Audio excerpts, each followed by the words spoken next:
నమస్తే. ప్రైమ్ 9 అధికార కార్యక్రమానికి స్వాగతం. నేటి కార్యక్రమంలో స్వర్ణాంధ్రప్రదేశ్ 2047కు సంబంధించిన చర్చని ఈ కార్యక్రమాన్ని నేటి చర్చించబోతున్నాం. సంపద, ఆరోగ్యం, సంతోషం అనే దాని మీద డాక్యుమెంట్ మీద నేడు చర్చించడానికి మన స్టూడియోలో డాక్టర్ జె పూర్ణచంద్రరావు గారు, రిటైర్డ్ డీజీపీ, ఏపీ బీఎస్పీ కోఆర్డినేటర్గా ఉన్నారు. అలాగే వందన్ కుమార్ గారు, ఆంధ్రప్రదేశ్ బహుజన సమాజ్ పార్టీ నాయకులు, retired additional director GHMC. Swarnandhra Pradesh 2047కు సంబంధించిన డాక్యుమెంట్కి సంబంధించిన వివరాల్ని మన పూర్ణచంద్ర గారిని అడిగి తెలుసుకుందాం. సార్, మీరు చెప్పండి, సంపద, ఆరోగ్యం, సంతోషానికి సంబంధించిన నారా చంద్రబాబు నాయుడు గారు, ఇప్పుడు ఆంధ్రప్రదేశ్ చీఫ్ మినిస్టర్గా ఉన్నటువంటి 4వసారి చీఫ్ మినిస్టర్గా ఉన్నటువంటి చంద్రబాబు నాయుడు గారు గతంలో కూడా దాదాపు 22-23 సంవత్సరాల కిందటనే 2020 అనే ఒక డాక్యుమెంట్ని తీసుకొచ్చిన డాక్యుమెంటరీని. దాని ఫలితాలు ఏందో ఎవరికి తెలియదు, కానీ మళ్ళీ ఇప్పుడు మళ్ళీ చీఫ్ మినిస్టర్ అయిన తర్వాత 2047 డాక్యుమెంటరీని సృష్టించి దాని మీద చాలా సీరియస్గా చర్చిస్తున్నారు. ఇది బహుజనులకు ఏమైనా ఉపయోగపడుతుంటారా ఆంధ్రప్రదేశ్లో? సూర్యారావు గారు, thank you for inviting for this debate. ఈ రోజున మనం ఆంధ్రప్రదేశ్లో నారా చంద్రబాబు నాయుడు గారు 4వసారి ముఖ్యమంత్రి అయినాక విజన్ 2047 డాక్యుమెంట్, దాన్నే స్వర్ణాంధ్ర ఎట్ 2047 అనే డాక్యుమెంట్ని ఆయన రిలీజ్ చేశారు. అసెంబ్లీలో పెద్ద ఎత్తున దాని గురించి మాట్లాడారు. ఆయన భాషలో చెప్పాలంటే ఆంధ్రప్రదేశ్ అంతటా సంపద, ఆరోగ్యం, సంతోషం ఆనాటికి నిండుద్దనేది ఆయన ఉద్దేశం. అదే కాకుండా ఈయన ఇదేం కొత్త కాదు. ఇంతకుముందు విజన్ 2020 డాక్యుమెంట్ కూడా అదే పద్ధతిలో ఆయన రూపొందించారు. అది ఏమైందో ఎవరికి ఏం తెలియదు. ఇది అయితే నేను చెప్పేది ఏంటంటే, ఈ స్వర్ణాంధ్ర 2047 అనేది కులాంధ్రప్రదేశ్లో సాధ్యమవుతుందా? ఆంధ్రప్రదేశ్ ఈ రోజున 2 కులాలు ఎమ్మెల్యేలతో ఈ అసెంబ్లీ అంతా నిండిపోయింది. స్వాతంత్రం వచ్చినప్పటి నుంచి ఇప్పటి వరకు 2902 మంది ఎమ్మెల్యేలు ఎన్నికైతే గత 16 ఎన్నికల్లో 1207 మంది రెడ్లు, కమ్మలే ఎమ్మెల్యేలు అయ్యారు. సగానికి పైగా ఉన్నటువంటి బీసీలు కేవలం 498 మంది, అంటే 500 మంది ఎమ్మెల్యేలు కూడా గాలే. అంటే దీన్ని బట్టి ఈ అసెంబ్లీలో ఎవరిదైతే బలం ఉంటుందో వాళ్ళకి స్వర్ణాంధ్రప్రదేశ్, కానీ వాళ్ళ స్వర్ణాంధ్రప్రదేశ్, అంతేగాని బీసీ, ఎస్సీ, ఎస్టీ వర్గాల స్వర్ణాంధ్రప్రదేశ్ కానే కాదు. ఈ ఆంధ్రప్రదేశ్ కులాంధ్రప్రదేశ్. ఈ 2 కులాల ఏలుబడిలో ఈ బీసీ, ఎస్సీ, ఎస్టీ ముస్లింలు చాలా వెనకబడి ఉన్నారనేది మనకి క్లియర్గా తెలుస్తుంది. అయితే ఎందుకు ఇటువంటి డాక్యుమెంట్స్ తీసుకొస్తారు, ఏ రకంగా ఎందుకు చేస్తారంటే మనం చెప్పక్కర్లే, రాజకీయాల్లో ప్రచారమే ముఖ్యం. ఆయన గురజాడ అప్పారావు గారు చెప్పారు, వట్టి మాటలు కట్టి పెట్టి గట్టి మేలు తలపెట్టబోయి. ఇదే గురజాడ మాటల్నే చంద్రబాబు గారికి ఈరోజు చెప్తున్నాం. ఈ వట్టి మాటలు కట్టి పెట్టండి, రాష్ట్రానికి మేలు చేయండి, పర్మనెంట్గా ప్రజలకు ఉపయోగపడే విధంగా మీరు పనిచేయాలని చెప్పి మేము కోరుతున్నాం. మీరేమన్నారు మీ విజన్ డాక్యుమెంట్లో? ఎంటర్ప్రెన్యూర్షిప్ ఇన్ ఎవ్రీ ఫ్యామిలీ అని చెప్తున్నారు. 1 ఎంటర్ప్రెన్యూర్ ఇన్ ఎవ్రీ ఫ్యామిలీ అంటే ప్రతి ఇంట్లో ఒక పారిశ్రామికవేత్త ఉంటాడు అని ఈ 2047 విజన్ డాక్యుమెంట్లో ఇస్తున్నారు. మరి అది జరిగే పరిస్థితి ఉందా? ఈ రోజున దేశంలో ఉన్న పరిస్థితి ఏంటంటే, కుబేర్లు పెరిగిపోతున్నారు, పేదలు మరింత పేదలవుతున్నారు. మీకు ఎగ్జాంపుల్ చూడండి, ప్రపంచ కుబేరుల్లో భారతదేశానికి మొదటి స్థానం. ఇది బ్రిటిష్ రాజ్యం పోయి ఇప్పుడు బిలియనీర్స్ రాజ్యమైంది. డాలర్ బిలియనీర్లు అంటే ఒక్కొక్క బిలియనీరు 8400 కోట్ల రూపాయలటువంటి విలువైనటువంటి సంపదను కలిగి ఉంటాడు. అంటే ఒక్కొక్క బిలియనీరు. అట్లాంటి బిలియనీర్లు 1991లో ఒకడు ఉన్నాడు. 2011లో 52 మంది కుబేర్లు తయారయ్యారు. 2023లో 167 మంది కుబేర్లు. ఈ 167 మంది కుబేర్ల యొక్క ఇన్కమ్ ఎంత అంటే భారతదేశం మొత్తం ఇన్కంలో 3వ వంతు. అంటే మనది $3.5 ట్రిలియన్ ఎకానమీ ఈ రోజున. అందులో 1/3 ఈ 167 మందిదే. అంటే ఈ విజన్ 2047 భారతదేశానికైనా లేకపోతే ఆంధ్రప్రదేశ్కైనా ఈ బిలియనీర్స్ది విజన్ ఇది బీసీలు, ఎస్సీలు, ఎస్టీలు లేకపోతే పేదలకు సంబంధించిన విజన్ కాదు. కావాలంటే ఇది చూసుకోండి, ఇది ఒక కింది 50% ప్రజలు ఎవరైతే 140 కోట్ల జనాభా భారతదేశ జనాభాలో కింద 50% అంటే ఉండేది ఎవరు? బీసీలు, ఎస్సీలు, ఎస్టీలు, మైనార్టీలే కదా. వాళ్ళకున్న భూమి 3.8%. అంటే మిగిలిన వాళ్ళందరిది కలిపితే 96%. అది నిజమే అన్నట్టు ఎడవెల్లి ఒక పెద్ద ఎగ్జాంపుల్. ఈ ఎడవెల్లి గ్రామంలో 120 దళిత కుటుంబాలకి, అంటే ఎస్సీలు ఉన్నారు, ఎస్టీలు ఉన్నారు అక్కడ. ఈ 120 కుటుంబాలకి 50 సంవత్సరాల క్రితం ఆనాడు ఉన్నటువంటి గవర్నమెంట్ ఆ పాలసీలో భాగంగా ఒక సొసైటీ ఏర్పాటు చేసి 416 ఎకరాలు ఇచ్చారు. ఈ చంద్రబాబు నాయుడు మూడోసారి ముఖ్యమంత్రి అయినప్పుడు జరిగింది ఏంటంటే ఈ సొసైటీని రద్దు చేయటం జరిగింది. దాని మీద ఎడవల్లి దళితులందరూ గగ్గోలు పెడితే జగన్మోహన్ రెడ్డి పాదయాత్ర సమయంలో మీ 120 కుటుంబాలకి నేను పట్టాలు ఇస్తా అని చెప్పి హామీ ఇచ్చాడు. సో ప్రజలు అతన్ని ఎన్నుకున్నాక జగన్మోహన్ రెడ్డి ప్రభుత్వం వచ్చినాక ఏం జరిగిందంటే ఆ భూమిని వీళ్ళకి ఇవ్వకుండా మినరల్ కార్పొరేషన్కి ఇచ్చేశారు. ఈ మినరల్స్ డిపార్ట్మెంట్కి వెళ్తే వాళ్ళు ఎవరికి ఇస్తారు? వాళ్ళు ఇచ్చేది ఎవరికి? బీసీలకు ఏమన్నా ఎస్సీలు కానీ, ఎస్టీలు కానీ, ముస్లింలు కానీ, క్రిస్టియన్స్ కానీ ఎవరైనా మైన్స్ చేయగలిగినటువంటి సత్తా ఉందా? ప్రతి ఇంటికి ఒక పారిశ్రామికవేత్త తయారు చేస్తానన్నటువంటి చంద్రబాబు ఈ రోజున ఈ 416 ఎకరాల్లో 7,600 కోట్ల విలువైనటువంటి ఖనిజాలు ఉన్నాయి. గ్రానైట్ ఉంది. ఆ గ్రానైట్ని తీయటానికి ఒక దళిత ఆఫీసర్ ఆధ్వర్యంలో, ఒక మంచి ఆఫీసర్ ఆధ్వర్యంలో ఒక కంపెనీని ఏర్పాటు చేసి ఈ 120 కుటుంబాలని భాగస్వాములుగా చేసి ప్రభుత్వం భాగస్వాములుగా చేసుకుని వాళ్ళకి తగినంత పారిశ్రామికవేత్తలుగా ఎదగటానికి అవకాశం ఏమిటే కాకుండా జీవనోపాధి పోకుండా చూసుకుంటేనే ఇంకో పక్క రాష్ట్రానికి ఆదాయం తేవచ్చు. 7,600 కోట్లు కనీసం 4-5 వేల కోట్ల రూపాయలటువంటి ఆదాయం ఈ రోజున తేవచ్చు. అమరావతి మన పోలవరం కట్టాలనంటే ఈ బడ్జెట్లో 5,000 కోట్లు అన్నారు. 5,000 కోట్లు ఎక్కడి నుంచి వస్తాయి?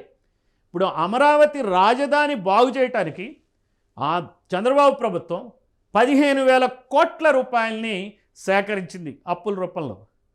ఈ 33,000 ఎకరాలని వాళ్ళు అక్కడ ఆ ఏరియాలో పంట భూములు తీసుకుని రాజధానిని డెవలప్ చేయడానికి, ఆ రాజధానిని డెవలప్ చేస్తే వచ్చేవేమిటి? పెద్ద పెద్ద ఇన్స్టిట్యూషన్స్, ఈ బిలియనీర్సే వస్తారు అక్కడికి. వేరే వాళ్ళు ఎవరు వస్తారు? పేదలకు ఏమన్నా అక్కడ ఇళ్ల స్థలాలు ఇస్తారా? ఇవ్వరు కదా. ఎమ్మెల్యేలు, ఎంపీలు, మినిస్టర్లు, అధికారులు, ఉద్యోగస్తులకి ఉండటానికి అవకాశం ఇస్తారు. ఇంక అందులో ఇంకెవరు ఉంటారు? ఓన్లీ మనం హైటెక్ సిటీ మాదిరిగా అదొక ఎస్సీజెడ్ మాదిరిగా డెవలప్ చేయడానికి 15,000 కోట్ల రూపాయలని అప్పులు తెచ్చి మరీ చేస్తున్నటువంటి ఈ ప్రభుత్వం కోతవేట దూరంలో ఉన్నటువంటి ఎడవల్లి, చిలకలూరిపేట పక్కన అమరావతికి దగ్గర రాజధాని వస్తే ప్రయోజనం ఏమైందండి ఎడవల్లి గ్రామ ప్రజలకి? దగ్గరలోనే chief minister, secretariat, chief secretary ఇంతమంది ఉన్నా కానీ చూడండి 416 ఎకరాలని ప్రభుత్వం తీసుకుని మరి అక్కడ ఉన్నటువంటి కమ్మారెడ్డి మైనింగ్ చేసే వాళ్ళకి అప్పచెప్పడానికే కదా ఇదంతా. అక్కడున్న ఎమ్మెల్యే కానీ, అక్కడున్న ఎంపీ కానీ, చిలకలూరిపేట ఎమ్మెల్యే పత్తిపాటి పుల్లారావు కావచ్చు, మరి నరసరావుపేట ఎంపీ లావు కృష్ణదేవరాయలు కావచ్చు, వీళ్ళంతా వ్యాపారస్తులే. సిద్ధారాఘవే కావచ్చు, ప్రకాశం జిల్లాకు చెందిన ఆయన. ఈయన కాకపోతే రెడ్ల గవర్నమెంట్లో వస్తే ఒక రెడ్డి. ఇప్పుడు ఇక్కడ కూడా ఒక 50 ఎకరాలు ఈ గ్రామం నుంచి ఆల్రెడీ అన్యాక్రాంతం చేసుకుని ఒక రవీంద్రనాథ్ బాబు అనే ఒక కమ్మాయన మైనింగ్ చేస్తే జగన్మోహన్ రెడ్డి రాగానే ప్రతాప్ రెడ్డి ఆధ్వర్యంలోకి వెళ్ళిపోయినాయి. అంటే వీళ్ళ మధ్య భూమి 50 ఎకరాలు మార్పిడి అయింది కానీ దళితుల దగ్గర ఉన్న భూమిని ఎలా గుంజుకుంటారండి? వాళ్ళకి ఎలా ఇస్తారు? అంటే మీరు నిజంగా చెప్పాలంటే దళితులకి ఎంటర్ప్రెన్యూర్షిప్ మేము తయారు చేస్తామని చెప్తున్నారు. చెప్పిన మాట తప్పినట్టే కదా. ఈ కులాంధ్రప్రదేశ్లో ఇది వీలవుతుందా? తర్వాత ఇంకొక మాట ఏమంటున్నారు? వరల్డ్ క్లాస్ ఇండస్ట్రియల్ పార్క్స్ చేస్తామంటున్నారు. వరల్డ్ క్లాస్ ఇండస్ట్రియల్ పార్కు ఎక్కడ చేస్తారు? మీరు ఎడవల్లిలోనే granite world class industrial park చేయొచ్చు కదా. గ్రానైట్ వివిధ రకాలైనటువంటి ఐటమ్స్ ఆ ప్రాంతంలోనే తయారు చేయొచ్చు కదా. మరి ఇవేమీ లేకుండా పేరుకు మాత్రం 2047 విజన్ డాక్యుమెంట్ అమల్లో మాత్రం దళితులు ఈ మాదిరిగా బలయ్యేటువంటి పరిస్థితి ఏర్పడింది. ఇదే కాకుండా ఇదే డాక్యుమెంట్లో ఏమంటున్నారు, $170 బిలియన్ ఎకానమీ మన రాష్ట్ర ప్రభుత్వాన్ని అంటున్నారు. దాన్ని 2047కి వచ్చేటప్పటికి $2.4 ట్రిలియన్ అవుతుంది అన్నారు. ఏ బేస్ మీద అవుతుందండి? అంటే ధనవంతులు మరింత ధనవంతులు అవుతారు. మీరు బీసీ ఎస్సీ ఎస్టీ ఇప్పుడు ఏడవల్లి దళితులు కనుక భూములు ఉన్నవాళ్ళు భూములు కోల్పోయారు. దళితులకి 3 ఎకరాల భూమి ఇవ్వమని చెప్పి దాన్ని ఒక పెద్ద డిమాండ్ ఉంటే ఉన్న 3 ఎకరాలు గుంజేసుకుంటున్నారు. ఇది ఎక్కడన్నా చోద్యం ఉందా? ఈ ప్రభుత్వాలు ప్రజల ప్రభుత్వాలా? కాదు, ఈ బిలియనీర్ల ప్రభుత్వాలు. అందుకనే మీకు కోట్లు పెరుగుతాయి. మీకు కోట్లు పెట్టడానికి వీలుగానే మీరు ఏం చేస్తారంటే, ఇక్కడ చూడండి, పెర్ క్యాపిటా ఇన్కమ్ కూడా $3,200 ఇచ్చారు.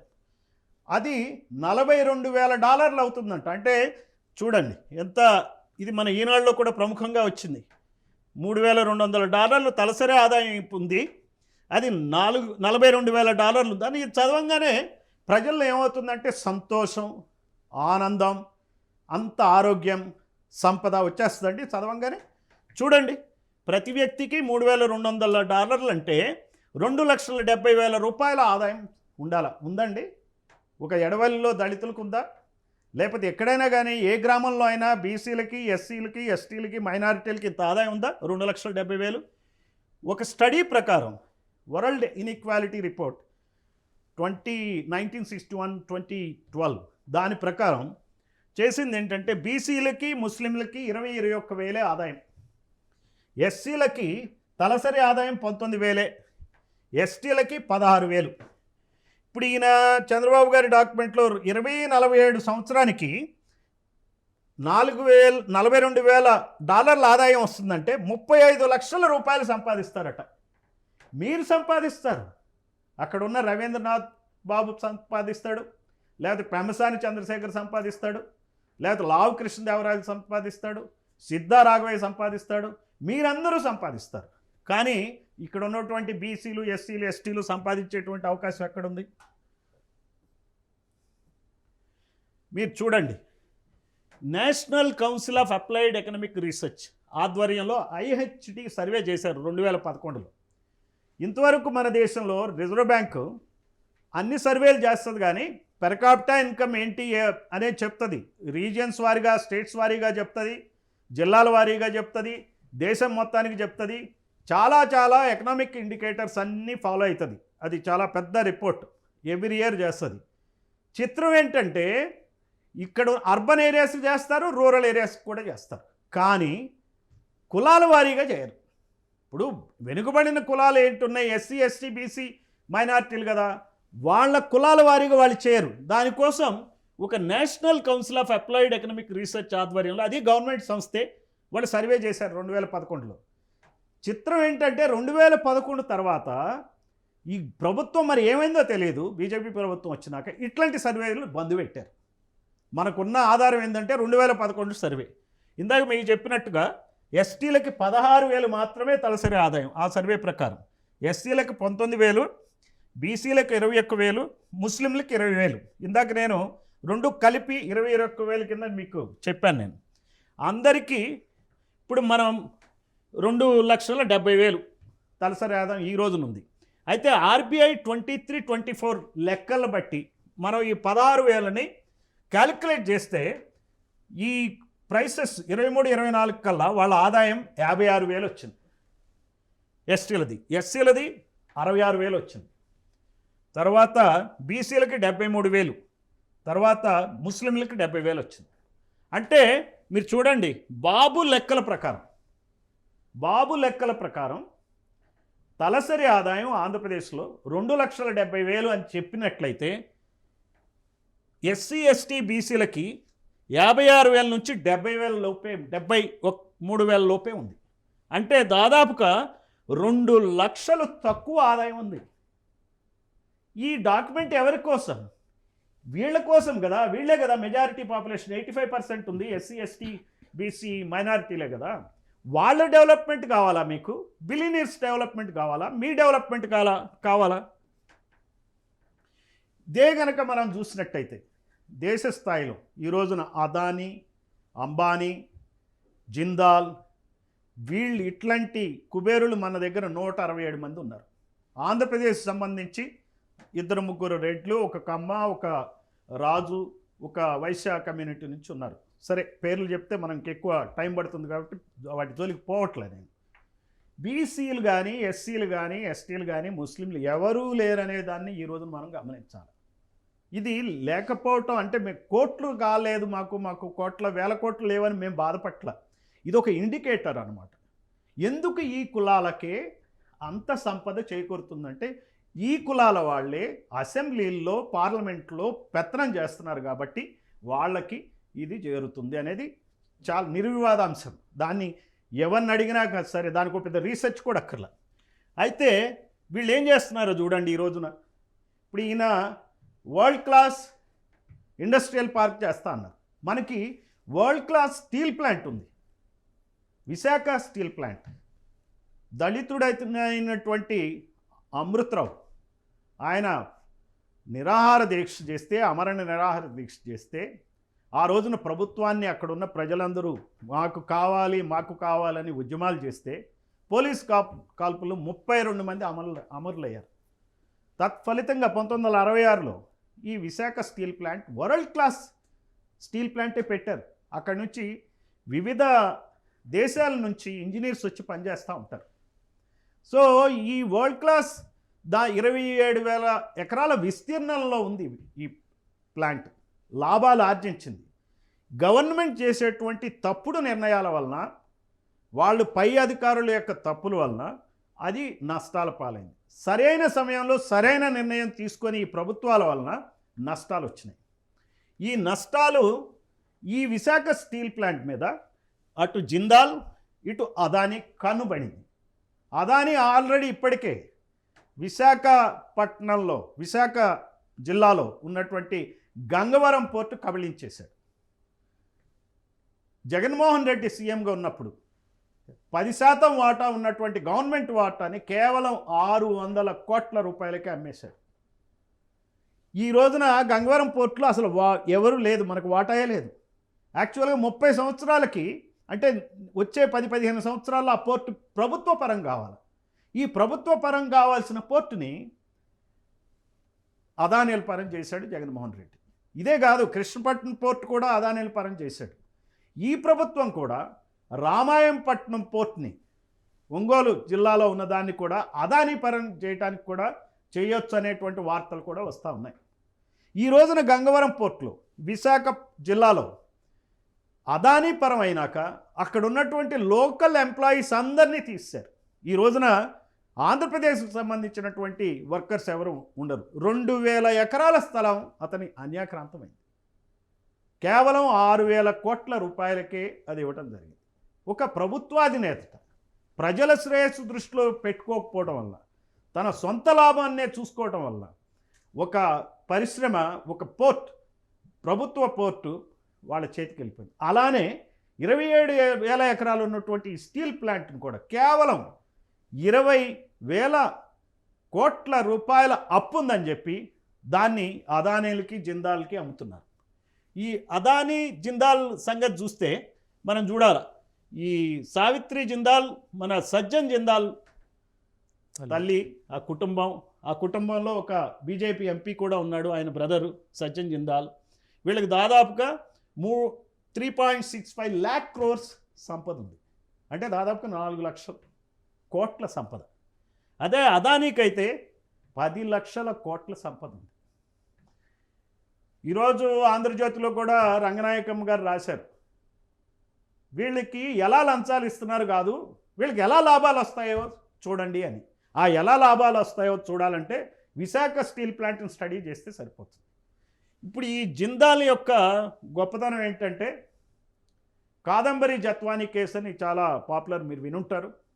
అందులో 3 IPS ఆఫీసర్ని, ఆ కేసులో సంబంధించి 3 IPS ఆఫీసర్ని సస్పెండ్ చేశారు. ఇంకా మిగిలిన పోలీస్ అధికారులను కూడా సస్పెండ్ చేయడం జరిగింది. ఈ అక్రమంగా కాదంబరి జత్వానీని అరెస్ట్ చేశారని చెప్పి దానికి పాల్పడినటువంటి సివిలియన్స్ని కూడా అరెస్ట్ చేశారు. దీనికి ఇన్స్ట్రక్షన్స్ ఇచ్చిన జగన్మోహన్ రెడ్డి మీద ఈరోజు చంద్రబాబు ప్రభుత్వం చర్య తీసుకోలే. దీన్ని వెనకుండి నడిపి ఎవరి ప్రయోజనం కోసం అయితే ఈ కేసు జరిగిందో ఆ సజ్జన్ జిందాల్ మీద ఏ రకమైనటువంటి చర్య లేదు. ఎందుకంటే వీళ్ళు కుబేర్లు కదా, కుబేర్ల మీద ఎవరు యాక్షన్ తీసుకుంటారు? కేసులు ఉంటే లాభాలు ఉంటాయి, కుబేర్ల మీద కేసులు ఉంటే లాభాలు ఉంటాయి కాబట్టి తీసుకోకపోతే లాభం ఎక్కువ తీసుకున్న దానికన్నా. సరే, ఆ కేసులు ఏమైందో ఏందో అది దాని సంగతి తర్వాత. ఇప్పుడు అతని కన్నుబడింది ఈ విశాఖ స్టీల్ ప్లాంట్ మీద. అట్లానే అదాని ఈ రోజున చూసాం, చాలా పెద్ద ఎత్తున ఆరోపణలు వచ్చినాయి జగన్మోహన్ రెడ్డి మీద. 1750 కోట్ల రూపాయలు అదాని జగన్మోహన్ రెడ్డికి ముడుపులు ఇచ్చారనేటువంటి ఆరోపణలు వచ్చినాయి. ఇక్కడి నుంచి కాదు, అమెరికా నుంచే వచ్చినాయి. అందువల్ల ఇటువంటి అదాని ఈ స్టీల్ ప్లాంట్ని కబళించడానికి ప్లాన్ చేస్తున్నాడు. అయితే ఈ స్టీల్ ప్లాంట్ అప్పులు అనేటువంటి నెపం పెట్టారు. విశాఖ ఉక్కుకి ఎంత అండి అప్పులుంది? 20,000 కోట్లు. మరి జిందాల్కి 45,000 కోట్లు ఉంది జిందాల్ ఉక్కుకి. అలాగే వాళ్ళదే ఇంకో ఉక్కు ఉంది, జేఎస్డబ్ల్యూ ఉక్కు, 43,000 కోట్ల అప్పు ఉంది. టాటా మంచి పేరున్న సంస్థే, వీళ్ళలాంటి వాడు కాదనేటువంటి అభిప్రాయం మన అందరికి ఉంది, 83,000 కోట్ల అప్పు ఉంది. అలాగే సెయిల్, అది గవర్నమెంట్ సంస్థ, 41,000 కోట్ల అప్పు ఉంది. మరి ఈ వీళ్ళు ఈ అప్పుల్లో నడిపేటువంటి స్టీల్ ప్లాంట్ ఏదైతే జిందాల్ ఉందో, ఆయన అప్పుల్లో ఉన్న విశాఖ ఉక్కుని ఎట్లా లాభాల్లోకి తెస్తాడు చెప్పండి? ఆయన లాభాల్లోకి తేగలిగినప్పుడు మరి వ్యాపారస్తులైనట్టు, వ్యాపార అనుభవం ఉన్నటువంటి అటు జగన్మోహన్ రెడ్డి కావచ్చు, ఇటు చంద్రబాబు కావచ్చు, ఆ కుటుంబాలన్నీ కూడా వ్యాపారాల్లో మునిగితేలే కుటుంబాలు, వీటిని లాభాల్లోకి ఎందుకు తేవలేదో చెప్పండి. వీళ్ళేమంటే ఇందాక రంగనాయకం గారి ఆర్టికల్లో చెప్పినట్టుగానే లాభాలు ఎలా వస్తాయంటే, ఈ ఫ్యాక్టరీ స్టీల్ ప్లాంట్ మొత్తం విలువ 4 లక్షల కోట్లు. 20,000 కోట్లు ఉన్నాయని అమ్మితే 30,000 కోట్లు, 40,000 కోట్లు జిందాల్ కానీ అదాని కానీ ఇస్తారు. ఇది కొన్న మరుక్షణం వాళ్ళ సంపద 2-3 లక్షల కోట్లు పెరిగిపోతుంది ఇద్దరిది. సో మనం చూడంగానే అరే ఈయన నంబర్ 1 పొజిషన్కి వెళ్ళాడు, ఈయన చాలా గొప్పవాడు, తెలివిగా ఉన్నాడు అని యూత్ కూడా మనం ఇట్లా అవ్వాలి కదా, ఎందుకు గాలైపోతున్నటువంటి అభిప్రాయం అనేది ఏర్పడే పరిస్థితుల్లో వాళ్ళ యొక్క చరిత్రలు ఈ దీనిలో రాయటం జరుగుతుంది మీడియాలో.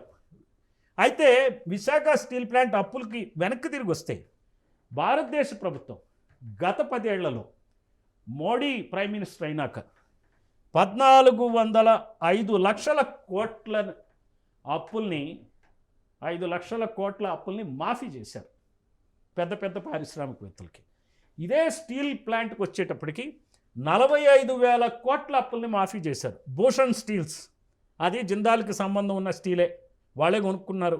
నిప్పన్ రో ఎస్ఆర్ 45,000 కోట్ల అప్పుల్ని ప్రైవేటు వ్యక్తులకి రద్దు చేసినప్పుడు, విశాఖ స్టీల్ ప్లాంట్కు ఉన్న 20,000 కోట్ల అప్పుల్ని రద్దు చేయమని చెప్పట్లా, దాన్ని డిఫర్ చేయమంటున్నారు, మొరటోరియం ఇమ్మంటున్నారు, కొన్నాళ్ళు ఆగమంటున్నారు.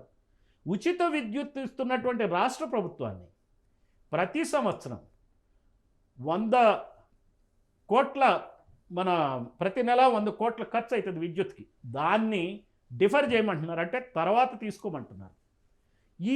ఇవన్నీ కూడా ఇంప్లిమెంటబుల్లే. తర్వాత ఈ విశాఖ స్టీల్ ప్లాంట్కి ఈ కంపెనీలన్నిటికీ కూడా iron ore, captive iron ore ఉంది. విశాఖకి ఇవ్వలే ఈ ప్రభుత్వం తన సొంత సంస్థకి ఐరన్ ఓర్ ఇవ్వదు, బయట సంస్థలకు ఐరన్ ఓర్ ఇస్తుంది, కోల్ ఇస్తుంది. ఏందండి అసలు ఈ అన్యాయం? ఇది ప్రజల కోసం ఉన్నాయా ఈ ప్రభుత్వాలు? ప్రైవేటు వ్యక్తుల కోసం, బిలియనర్ల కోసం ఉన్నాయా ఈ ప్రభుత్వాలు అనేది చాలా ఇంపార్టెంట్ పాయింట్.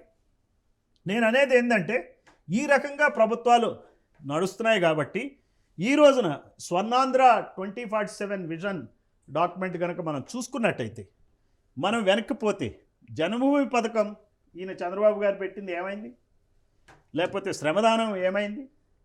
ఇంతవరకు దాని అడ్రస్ తెలియదు, దానివల్ల లాభాలు తెలియదు. రోజుకో మాట, పూటకో ప్రచారం. ఈ రకంగా ప్రజల్ని మభ్యపెడుతున్నటువంటి ఈ ప్రభుత్వాల గురించి మనకు అర్థం కావాలి. ఈ ప్రభుత్వాలు చేసేవి 5 స్టార్ పాలిటిక్స్. అందుకని చెప్పి క్యాంపెయిన్లు చేస్తారు. ఈ 2047 స్వర్ణాంధ్ర అనేది ఒక క్యాంపెయిన్. ప్రశాంత్ కిషోర్ లాంటి వాళ్ళు ఇస్తూ ఉంటారు ఈ సలహాలు.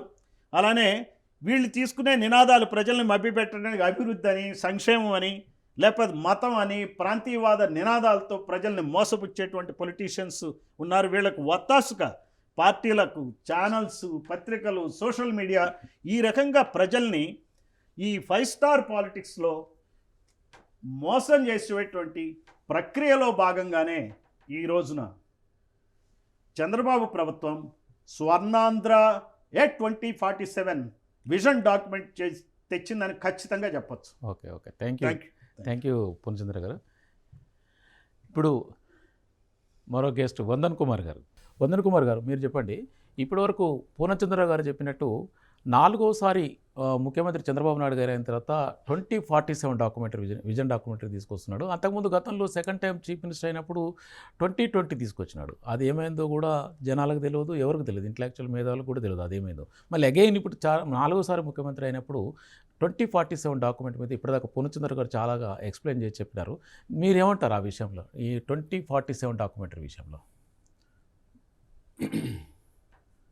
2047 డాక్యుమెంటు చంద్రబాబు నాయుడు గారు ఇప్పుడు తీసుకొచ్చిన దానికి బేసు 2020 విజన్ 2020. ఎందుకంటే ఆ 2020 అనేది అప్పుడు ఆ భాగంగా దాంట్లో ఆయన ఫస్ట్ 95లో ముఖ్యమంత్రి అయినప్పుడు వెంటనే ఏం చేశారంటే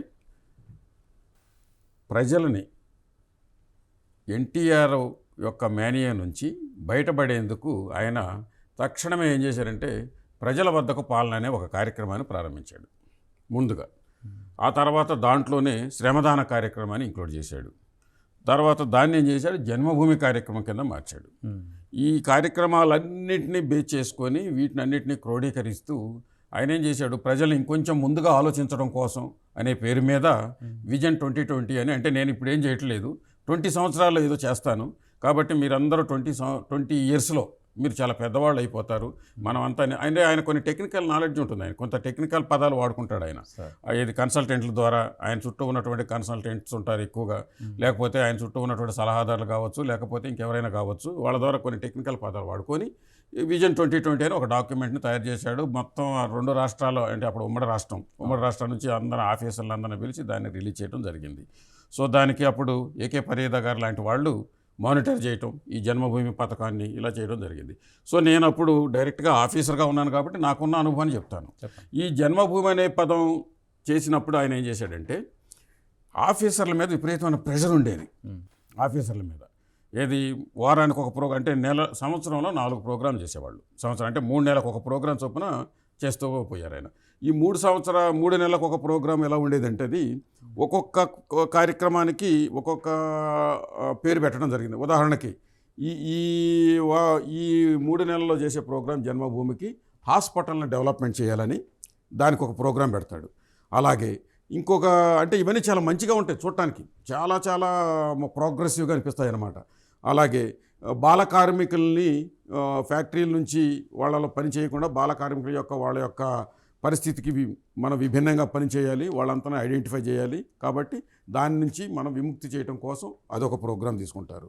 అలాగే లిటరసీ మీద ఒక ప్రోగ్రాం, ఒకసారి ప్రోగ్రాం, ఇట్లా సంవత్సరంలో 4 దాదాపుగా ప్రోగ్రాంలు తీసుకుంటే ఈ ప్రోగ్రాములు వెనక దీంతో పాటుగా కొన్ని ఫండ్స్ కూడా రిలీజ్ చేసేసి వర్క్స్ అనేవి కొన్ని చేస్తూ ఉంటారు. ఈ వర్క్స్లో వచ్చేసరికి ఎలా ఉంటుంది, పబ్లిక్ పార్టిసిపేషన్ అనే పేరు మీద 80-20%, అంటే 20% ఏమో పబ్లిక్ పార్టిసిపేషను, 80% గవర్నమెంట్ ఇచ్చేటట్టుగా. ఉదాహరణకి ఎస్సీ ఎస్టీ కాలనీల్లో ఇలాంటి ఏరియాలో. అదే జనరల్ వర్క్ అయితే 60-40 అని, లేకపోతే 70-30 అని, ఇలాంటి కొన్ని కాంబినేషన్స్ తోటి వర్క్ స్టార్ట్ చేసేవాళ్ళు. దీన్ని ఏం చేసేవాళ్ళు, చాలా తెలివిగా జన్మభూమి కమిటీలని ఏర్పాటు చేసేవాళ్ళు. సో ఈ జన్మభూమి కమిటీలంతా ఎవరో కాదు, తెలుగుదేశం కార్యకర్తలే. తెలుగుదేశం కార్యకర్తలంతా కమిటీగా ఏర్పడిపోయి ఈ 70-30లో కానీ లేక 80-20లో చేసే వర్క్లన్నీ కూడా ఏం చేస్తారంటే మొత్తం వాళ్ళే చేసేవాళ్ళు. అక్కడ కాంట్రిబ్యూషన్ ఉండదు, ఏమీ ఉండదు. ఆఫీసర్లకు కూడా ఏంటంటే లెక్కలు కావాలి, మళ్ళీ ఆ ప్రెషర్ ఉంటుంది, పైనుంచి కలెక్టర్ దగ్గర చూపించాలి, కలెక్టర్ ఏమో సీఎం గారికి రెస్పాన్సిబుల్గా సమాధానాలు చెప్పుకుంటూ పోవాలి. అందుకని ఏం చేసేవాళ్ళు, పటాపటా ఇక డైరెక్ట్గా ఇచ్చేసి నామినేషన్ పద్ధతిలో వర్క్లు ఇచ్చినట్టే అవి. వాటికి టెండర్లు ఉండవు, వాటికి ఒక ప్రొసీజర్ ఉండదు. సింపుల్గా పబ్లిక్ పార్టిసిపేషన్ అనే ఒక పేరు పెట్టేసేసి ఆ వర్కులు చేసేయటం, ఆ మైనస్ చేయటం, ఆ 30% లేకపోతే ఆ 20%, 15% మైనస్ చేసేసి వర్కులు చేయటం. అంటే జన్మభూమి కమిటీల పేరు మీద తెలుగుదేశం కార్యకర్తల బాగుపడటం కోసం ఏర్పరిచిందే ఈ జన్మభూమి కార్యక్రమం. ఇది విజన్ 2020లో ఒక కార్యక్రమంగా ఆయన తీసుకున్నాడు. దీనికి చాలా అందమైన పేర్లు పెట్టి ప్రతిసారి కూడా ఇంతకుముందు నేను చెప్పినట్టుగా 3 నెలలకు ఒకసారి చేసే ప్రోగ్రాము చాలా అందంగా ఉంటుంది. అది దాని విజన్ ఎంతవరకు ఉంటుందంటే గ్లోబల్గా ప్రచారం ఉంటుంది.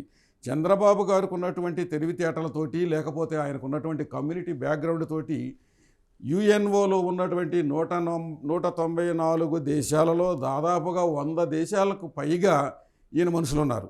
వాళ్ళంతా కూడా ఏం చేసేవాళ్ళు, అక్కడ లోకల్గా ఉన్న పేపర్లోను, లోకల్గా ఉన్నటువంటి పీరియాడికల్స్లో కూడా ఈయన చేస్తున్న కార్యక్రమాలు అద్భుతంగా ఉంటాయని చక్కగా ప్రచారం చేయడం జరిగేది. అవన్నీ కలిపి చంద్రబాబు గారు ఒక బుక్లెట్ కూడా రిలీజ్ చేసేసాడు. ఏది, ఇన్ని దేశాల్లో మా చంద్రబాబు గారి యొక్క పరిపాలన అద్భుతంగా ఉంది అనే పేరు మీద రిలీజ్ చేయడం జరిగింది. అది నిజమేనేమో అమ్మో అనుకున్నాం. అప్పుడు ఆ 99 ఎలక్షన్లో ఈయన తప్ప ఇంకెవరో లేరని భారతదేశం అంతా చెప్పుకునేటట్టుగా చేసి 99 ఎలక్షన్లో వారు మళ్ళీ రెండోసారి గెలిచారు. సో అయ్యా ముఖ్యమంత్రి గారు, మీరు మళ్ళీ ఇప్పుడు గెలిచారు, చాలా సంతోషం.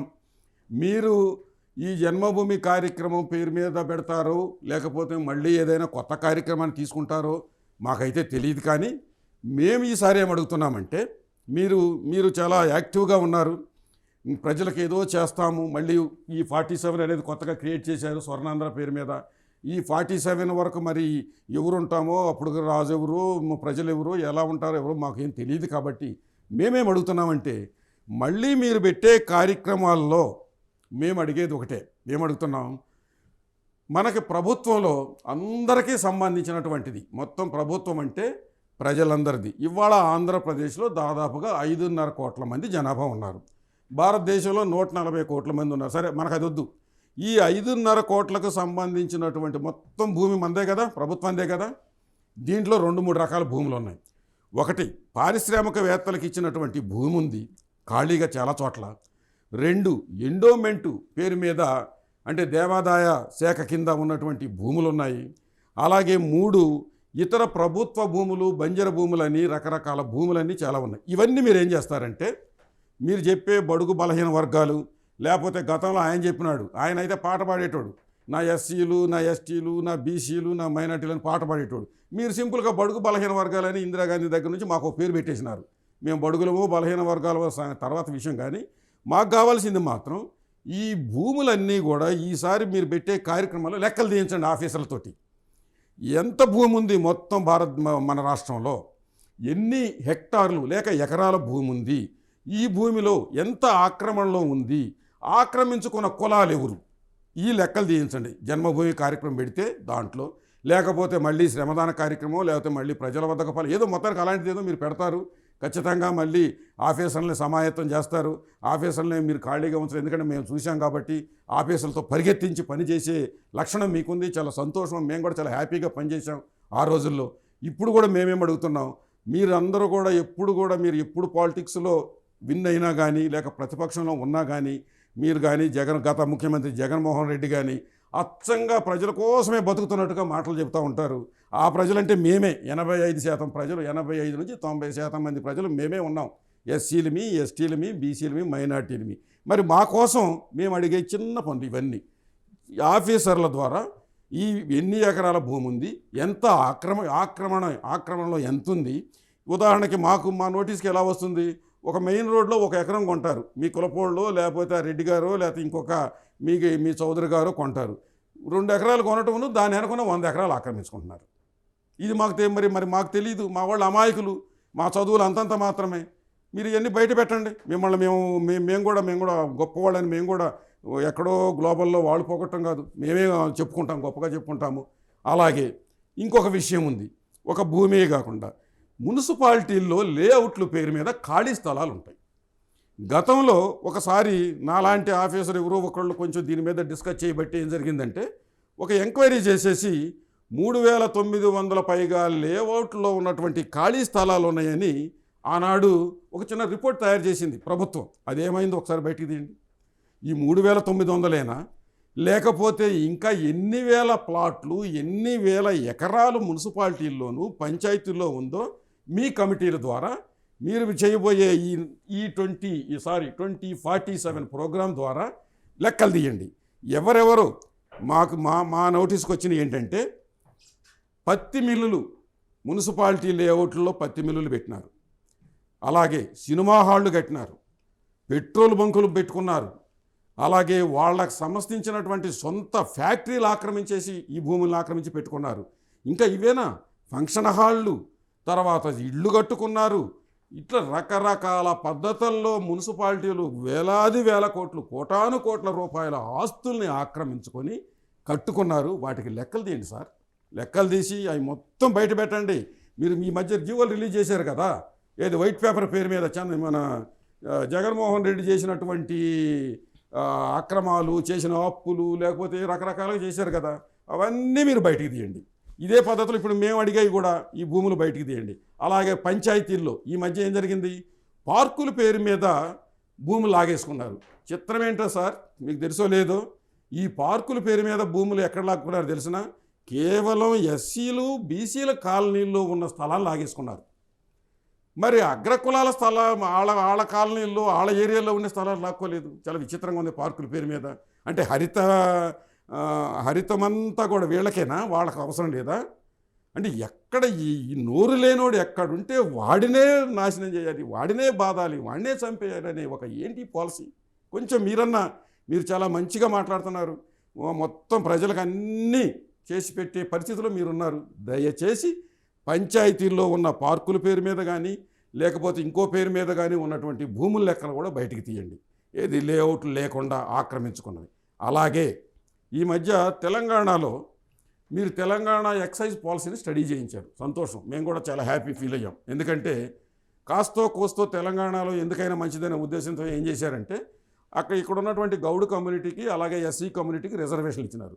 మీరు ఈ మధ్య తెలంగాణ ఎక్సైజ్ పాలసీని స్టడీ చేసి అక్కడేమి ఇచ్చినట్లేరే, ఎస్సీలకు రిజర్వేషన్ లేదు అక్కడ. ఎక్సైజ్ ఏది షాపులు మొత్తం మీ వాళ్ళే, పేరుకు మహిళలు పెట్టినారు, ఆ మహిళలు కూడా మీ వాళ్ళే. అంటే ఎస్సీలు పనికిరారా, ఎస్టీలు పనికిరారా? అలాగే అసలు ఈ వృత్తి మీద ఆధారపడినటువంటి కులాలు ఉన్నాయి బీసీలు, వాళ్ళు పనికిరాలేదా? వాళ్ళని ఎందుకు మర్చిపోయారు?